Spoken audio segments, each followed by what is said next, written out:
संबंधित है। सातवें चरण से संबंधित लेटर अब जिले में भी निकलने शुरू हो गए हैं, जैसे में मधुबनी का हम दिखा रहे हैं और किसी अभ्यर्थी के द्वारा ही भेजा जा रहा है। उन्होंने बताया कि स्पष्ट तरीके से सारा चीज़ क्लियर करने के लिए कि ये पंचायत वाला जो फॉर्मेट वगैरह सारा चीज़ देख रहे हैं। लेकिन इन सारी चीज़ों पर चर्चा करने से पहले एक महत्वपूर्ण चीज़ आपको बता दें, जो सातवें चरण का इंतजार कर रहे हैं उनके लिए भी महत्वपूर्ण है।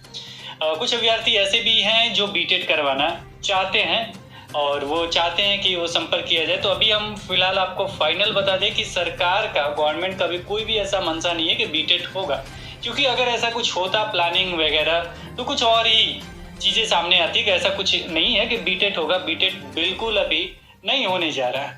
अब इसके बाद कुछ अभ्यर्थी ऐसा चाहते हैं कि कुछ हमें समय मिले कि इसके बीच में आपका सीटेड हो जाए, तो ऐसा कुछ कर रहे हैं। तो बाकी जो सातवें, क्योंकि जो चीज़ें सामने हो रहा है वो हम चाहेंगे कि आपके सामने स्पष्ट तरीके से रख दे।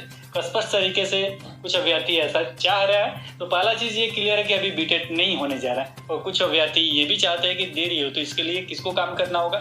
सातवें चरण वाले अभ्यर्थी को।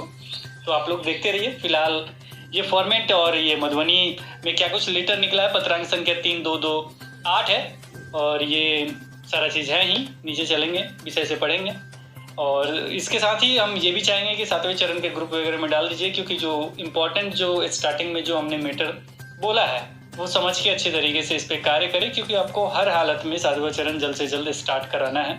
नोटिफिकेशन का जो डेट फिक्स है उस पर कार्य करना है, क्योंकि आपने इसके लिए मेहनत किया है। इसके साथ ही आपको बताते चले कि अगर जिन अभ्यर्थी वेट कर रहे हैं बीटेड का या सीटेड का, उन्हें निश्चित रूप से आगे भी मौका मिलेगा। सातवां के बाद शिक्षक बहाली बंद नहीं हो जाएगा, निश्चित रूप से आपका आठवां चलेगा। ऐसे प्रोसेस में हमेशा चलते ही रहेगा। आप पहले ही सोच लेते कि सातवां के बाद बहाली होगा ही नहीं, जैसे वो लोग केस वगैरह किए थे। अभी जो जिन लोगों का बहाली प्रक्रिया चल रहा है तो केस वगैरह सारा चीज़ किए थे, लेट भी लगा, तो उन लोग का जो हो रहा था वही चीज़ आप लोग अगर कीजिएगा तो फिर आपका नहीं आएगा, आपका चांस नहीं आ पाएगा। इसलिए जो वर्क हो रहा है वो होने दीजिए। आखिर इनका भी चांस आया, सातवें चरण अभ्यर्थी का 3 साल से इंतजार कर रहे थे, आगे आके नहीं आएगा, आपको भी मिलेगा निश्चित रूप से। सब कुछ समय के अनुसार होता है, निश्चित रूप से पूरा होगा। फिलहाल इस न्यूज़ के बारे में अब अपडेट जानेंगे। पंचायती राज संस्थान एवं नगर निकाय संस्थान के अंतर्गत प्राथमिक एवं मध्य विद्यालयों में मूल कोटि क्या होता है कि बेसिक ग्रेड 1 to 5 यानी 1 to 5 एवं स्नातक कोटि यानी 6 to 8 के शिक्षक के उपलब्ध रिक्त पद की गणना करने के संबंध में प्रसंग है। निदेशक प्राथमिक शिक्षा बिहार पटना के पत्रांक 7 या विविध 25/2019-566 दिनांक 26/5/2022 महाशय उपयुक्त विषय प्रसंगाधीन पत्र के आलोक में विभागीय अधिसूचना संख्या 864 दिनांक 5/7/2019 के द्वारा जिन पंचायती राज संस्थान एवं नगर निकाय संस्थान के अंतर्गत प्राथमिक एवं मध्य विद्यालय में मूल कोटि यानी बेसिक ग्रेड एवं स्नातक कोटि के शिक्षक के रिक्त पदों पर नियोजन की प्रक्रिया वर्तमान चरण में पूर्ण हो चुकी है, वहां रिक्त पदों की गणना किए जाने का आदेश प्राप्त है।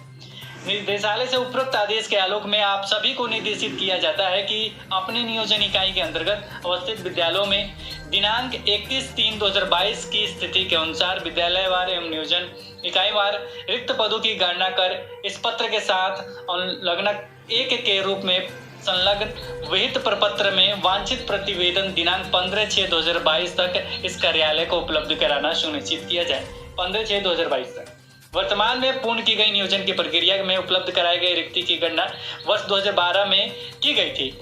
इस वर्ष 2012 में प्राप्त रिक्ति के आधार पर रोस्टर अनुमोदित कराकर नियोजन प्रक्रिया प्रारंभ कराई गई थी, जो वर्ष 2016 एवं 19 में अवशिष्ट रिक्ति को पुनः अनुमोदित कराकर नियोजन प्रक्रिया पूर्ण कराई गई है।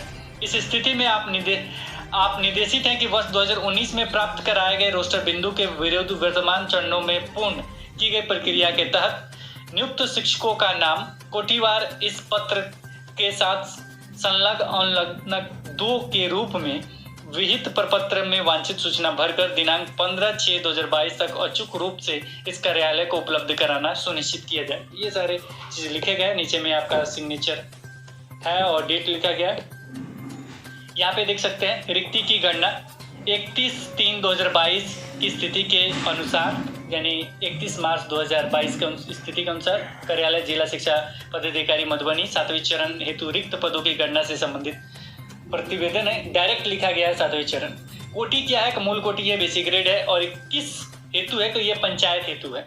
अब यहाँ पे क्रम संख्या लिखा जाएगा, यहाँ प्रखंड का नाम किस प्रखंड में है, फिर वहाँ विद्यालय का नाम, वहाँ नामांकित बच्चों की संख्या, और शिक्षक अधिकार अधिनियम के तहत छात्र शिक्षक अनुपात में स्वीकृत पदों की संख्या, कार्यरत बल कितने कार्यरत बल है, और रिक्त पद यानी कितने रिक्त हो गए, अभिव्यक्ति कुछ यानी कुछ अलग से कुछ लिखना चाहते हैं तो उसके लिए है, अभिव्यक्ति में कुछ अलग से कुछ देना चाहते हैं उसके लिए अभिव्यक्ति है। तो ये सारे चीज है। अब ये पहला आप समझ गए, दूसरे में चलते हैं। तो पहला जो है पंचायत स्तर पे 1 to 5 के लिए ये फॉर्मेट बनाया गया है। दूसरे पे चलेंगे को, और नीचे में ये देखिए सिग्नेचर मोहर वगैरह सारा चीज है। पंचायत सचिव सदस्य सचिव का हस्ताक्षर है मोहर, प्रखंड शिक्षा पदाधिकारी का हस्ताक्षर है मोहर। दूसरा वाला जो है ये भी 1 to 5 का ही है, लेकिन प्रखंड स्तर पे, पहले पंचायत स्तर पे था, दूसरा वाला क्या है प्रखंड स्तर पे। यहाँ देखिएगा फॉर्मेट सेम है। तीसरा चलेंगे, तीसरा है तो ये प्रखंड स्तर पे स्नातक ग्रेड का है, यानी 6 to 8 का है, ये सेम है। और इसमें सबसे बड़ी बात है कि इन्होंने बहुत ही अच्छे तरीके से क्या नामांकित बच्चों की संख्या भी डाला है, कितने नामांकित उसमें बच्चे हैं, और शिक्षा अधिकार अधिनियम के अनुसार कितने पदों की स्वीकृति है, उसके हिसाब से ये कर रहे हैं बहुत ही अच्छे तरीके से। यानी अब बात हो सकता है, ये जब बहाली पूर्ण हो जाएगी तब बात हो सकता है, यानी पूरा सीटफुल गुणवत्तापूर्ण शिक्षा की, क्योंकि ये जो किया जा रहा कार्य बहुत ही बेहतरीन है, बहुत अच्छे तरीके से ये मांगा जा रहा है। और ये अभिव्यक्ति वगैरह सिग्नेचर वगैरह नीचे में होगा और ये जमा हो जाएगा। इसी तरीके से प्रत्येक जिलों को लेटर निकालना चाहिए। आप अपने जिले में इस तरीके से देखिए। बाकी सब जो अपडेट था वो हमने आपको बता दिया कि क्या कुछ हो रहा है, और संभावना यही है कि आप लोग भी चाहिएगा, और जो चीज़ें इंपॉर्टेंट होगी वो आपको जरूर बताया जाएगा। फिलहाल इस वीडियो में इतना ही, फिर मिलेंगे एक नए